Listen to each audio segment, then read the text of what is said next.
Hey everybody, it's Rob from Flailthroughs. This is Gundam Battle Operation 2, and last night I had enough tokens to make a spin and lucked into the refined Zaku. So, yeah, I've gotten a chance to use it a little bit. It's not bad.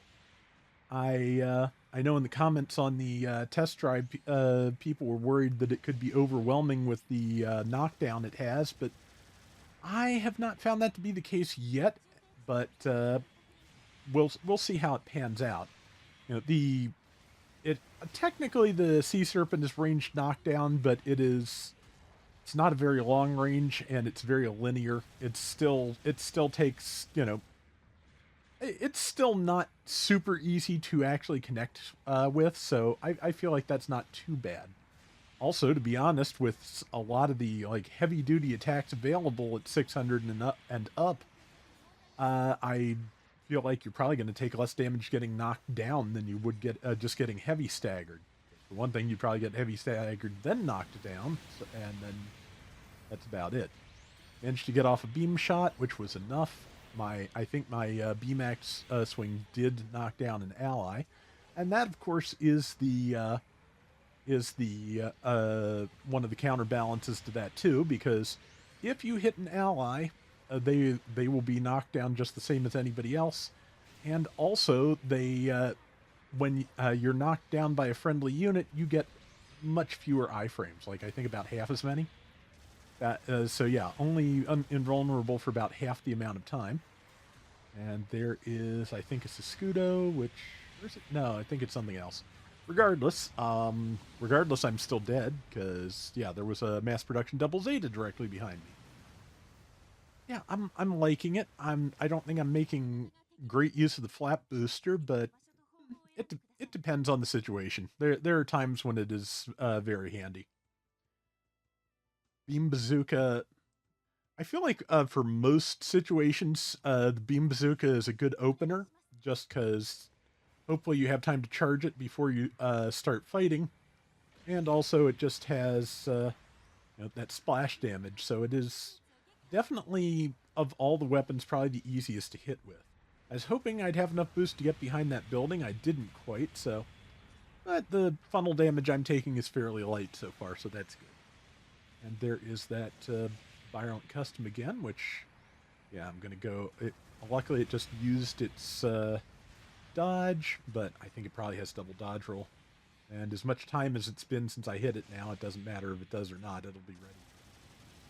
Again, I really like how fast those Vulcans fire. Their damage is Vulcan damage, and the build stun is not high. But yeah, that is the one place where the BMAX really does kind of excel, is the fact that yeah, you just have to, you as you saw, I just grazed the thing's arm and that was enough. So yeah, it's just like any other set of skills on these. It has its ups and downs, and some very specific ways to use them sometimes. And that is a Siskudo, isn't it? But yeah, there's the big beam rifle. So yeah, that is what it is. I guessed wrong. I guessed right, and then I guessed wrong. That I guessed right. So that's yeah, that's about par for the course.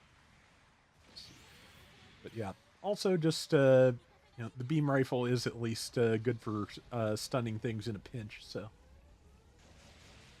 missed that, but yeah, it does. It also does, of course, in addition to the flap booster, it does have quick boost, so it can get really good air really quickly. I wanted to try and get this Jan Faven, but I was just trying to get in a position where it would not be facing me and killing me if I did. That I failed at that miserably, as you can see. Luckily, we're still about 2,000 points ahead, so it's okay.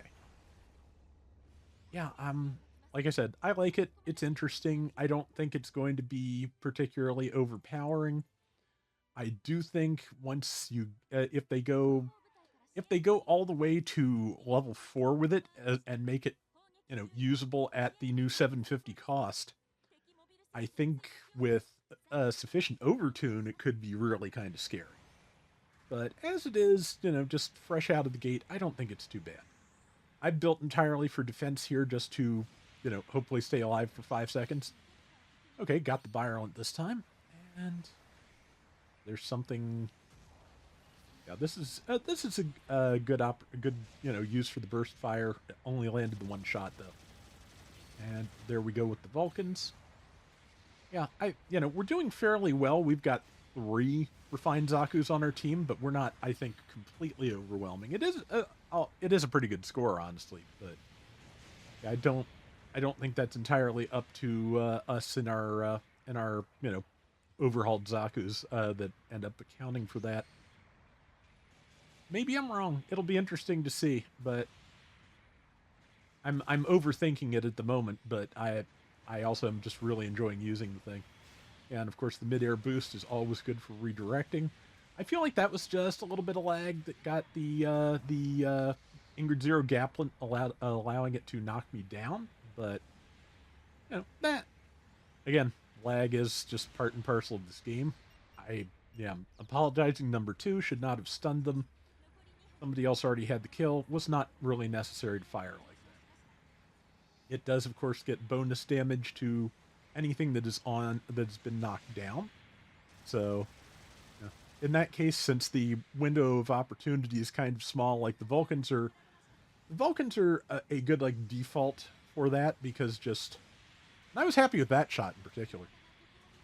But yeah, the Vulcans are just really good for exploiting that kind of opportunity just because they are ready at a moment's notice. So, and fire really fast. So there are, if you manage to get hits with the rifle or the bazooka, you are probably going to get more damage in before the person stands back up. But also, yeah, the Vulcans are pretty much the easiest thing to have ready in a given situation.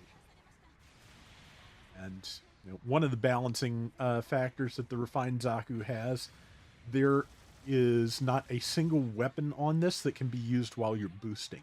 So, well, the axe, I suppose, because it does have balancers.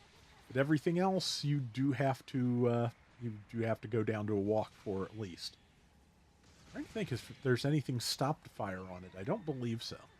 Okay, our base is destroyed, so yeah, they've gotten really close now. We may even lose this one. I don't remember. Yeah, I'm right now. It's like 1-on-3 here and probably 2-on-1 somewhere else. So, was hoping to get enough space to be able to turn around and get some knockdowns done, but yeah, just did not have it. There's been a handful of times I've actually won 3-on-1s, and it always feels like a huge accomplishment. But yeah, yeah, we've only got 10 seconds left. If one of us were able to get a kill in that remaining time, we'd be great. But yeah, not gonna happen. And that, I simply disagree with that shot. That splash damage should have taken. Still wouldn't have won the round, so it doesn't really bother me that much. But yeah, either way, I got 3220, which is not bad. Got out damaged by the Hyakushiki. That's not unusual. 81,000 though, 4 and 3, so I will take that. And that is going to do it for today's Gundam Battle Operation 2. We will be back soon with more. Till next time, everybody take care and have fun. Later.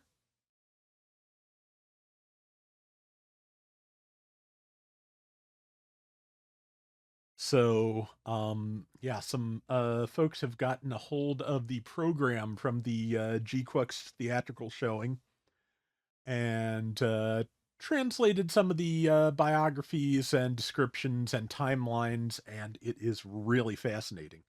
It was also announced that it would be the beginning premiere movie will be shown here by in the US by Fathom Events at the end of February, so you can probably get tickets for that probably now, if not soon. So if you are interested in the G-Quacks, you will have an opportunity to see what's up.